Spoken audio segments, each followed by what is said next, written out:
The PlayStation 2 wasn't just the best-selling console ever, it was a technical beast. These 12 groundbreaking games pushed Sony's hardware to its absolute limits, showing how much power the PS2 truly had. Control. Black was Criterion's attempt to make guns feel like the star of the show, and they pushed PS2 hardware to make it happen. Every environment was highly destructible, filled with particle effects, collapsing walls, and shattering debris, something rarely seen on consoles then. The sound design matched the visuals, delivering booming effects synchronized with the chaos. The PS2 was pushed so hard that levels were heavily scripted to ensure performance remained stable. Black showcased that shooters could deliver cinematic presentation on the PS2, and even with its limits, it stood out as a technical powerhouse among console FPS games. Early in the PS2's life, Naughty Dog delivered a revolutionary achievement: a seamless open world without loading screens. The precursor Legacy streamed massive environments in real time, keeping gameplay fluid and uninterrupted. The engine pushed the PS2's ability to render expansive environments while handling smooth platforming mechanics and animations. For a 2001 release, the game looked far ahead of its time, showing off vibrant worlds, expressive characters, and technical wizardry. Naughty Dog's streaming technology became a foundation for future open-world games. Jak and Daxter proved the PS2 could handle large-scale, detailed adventures without breaking immersion through constant loading breaks. Kojima Productions' mech action masterpiece was lightning fast, fluid, and explosive, all on PS2 hardware. The game handled dozens of enemies on screen at once, with particle effects, massive explosions, and detailed mech models moving at breakneck speed. The fast-paced action never compromised performance, which showed off the efficiency of the engine. Advanced lighting effects, anime-inspired visuals, and smooth animations made it look and feel like interactive anime. Few games combined such technical brilliance with artistic style. Zone of the Enders, the Scent Runner, proved the PS2 could handle chaotic, high-speed battles while still delivering cinematic spectacle. Resident Evil 4 was originally a GameCube title, but its PS2 version was an incredible feat of optimization. Capcom compressed the massive environments, cinematic cutscenes, and detailed character models into Sony's older hardware while still maintaining strong visuals and fluid gameplay. Dynamic lighting, particle effects, and advanced enemy AI gave the game an intensity rarely matched on PS2. While textures and models were reduced, the fact that such an ambitious game could run on the console at all was a technical marvel. Resident Evil 4 on PS2 remains a legendary example of pushing hardware through that careful design. Devil May Cry 3 showcased the PS2's raw processing power through its lightning-fast combat, smooth animations, and highly detailed enemy encounters. Capcom pushed the CPU with complex combos, responsive AI, and stylish visual effects, all running at blistering speed. The game flooded the screen with enemies and particle effects, yet performance remained consistent. Its cinematic cutscenes, character models, and large environments made it one of the most visually impressive action titles of its time. DMC3 proved the PS2 could handle demanding action gameplay without compromise, solidifying it as one of the console's most ambitious and hardware-pushing experiences ever.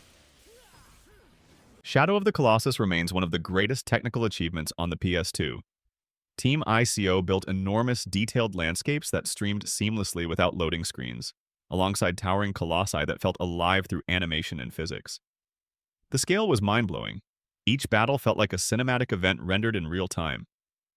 Advanced lighting, fur rendering, and environmental effects squeezed everything out of the PS2's GPU. While the frame rate struggled at times, that only showed how far it pushed the system beyond normal limits. This game proved PS2 could deliver massive open environments years before open-world gaming exploded.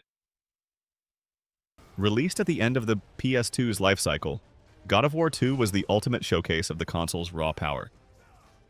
From enormous cinematic boss battles to smooth, complex combat systems, the game featured particle effects, massive environments, and brutal action that rivaled early PlayStation 3 titles. Developers used every ounce of memory to deliver seamless transitions between gameplay and cutscenes, creating a non-stop, epic experience. No other PS2 game combined such sheer scale and graphical fidelity with fluid performance. God of War 2 wasn't just a game, it was a technical victory lap for Sony's machine. If you have come this far, don't forget to give me a like and subscribe so my channel can get some more views thanks to you. Hideo Kojima's jungle masterpiece wasn't just about stealth and story, it was a technical marvel. The dense jungle environments featured detailed foliage, lighting shifts, camouflage systems, and weather effects that created immersion rarely seen on PS2. Enemies had complex AI routines, reacting intelligently to sound and sight, all running smoothly on limited hardware. Cutscenes were rendered in-engine with cinematic camera work that felt like pre-rendered CGI. MGS3 proved the PS2 could handle both massive environments and subtle details simultaneously. It showcased Kojima Productions' ability to push the hardware with groundbreaking mechanics and unmatched visual storytelling. Gran Turismo 4 pushed realism on the PS2 to new heights. Polyphony Digital's obsession with detail gave players hundreds of cars with nearly photorealistic reflections and highly detailed tracks. The physics engine simulated car handling with surprising depth for the hardware, while lighting effects created a sense of realism never before achieved on the console. Even with dozens of cars on screen, GT4 maintained smooth performance, pushing the system's CPU and GPU together. This was a technical benchmark for the PS2, so impressive that it still holds up visually today compared to early HD racing titles. Square Enix delivered an ambitious RPG that tested the PS2's limits with massive zones, real-time combat, and seamless exploration. Unlike previous entries, battles occurred directly in the environment without transitioning screens, requiring significant processing power for enemies, party AI, and effects. The environments were vast and richly detailed, featuring dynamic lighting and complex animations. Final Fantasy XII was practically a preview of the kind of scale and design philosophy that would define the next generation. It proved the PS2 could handle sprawling, open-world-like areas while delivering stunning visuals, complex systems, and one of the deepest RPG experiences of its era. Tekken 5 pushed the boundaries of what fighting games could look like on the PS2. Featuring incredibly detailed character models, fluid animation, and destructible interactive arenas, the game proved the console could handle high-resolution textures and smooth frame rates at once. Namco optimized every detail to create a fighting experience that rivaled arcade machines of the time. Even the particle effects, lighting, and stage transitions felt advanced for PS2 hardware. It became a technical showpiece that demonstrated how far developers could stretch the PS2's graphics and processing capabilities without sacrificing speed or precision. Killzone earned the nickname the Halo Killer, and while it didn't dethrone Bungie's shooter, it certainly pushed the PS2's limits. Guerrilla Games filled massive battlefields with AI soldiers, explosions, and detailed environments. The game used advanced lighting, particle effects, and atmospheric haze to give it a cinematic quality rare for the time. However, this ambition came at a cost.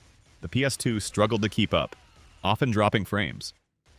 But those technical struggles revealed how far the developers pushed the hardware.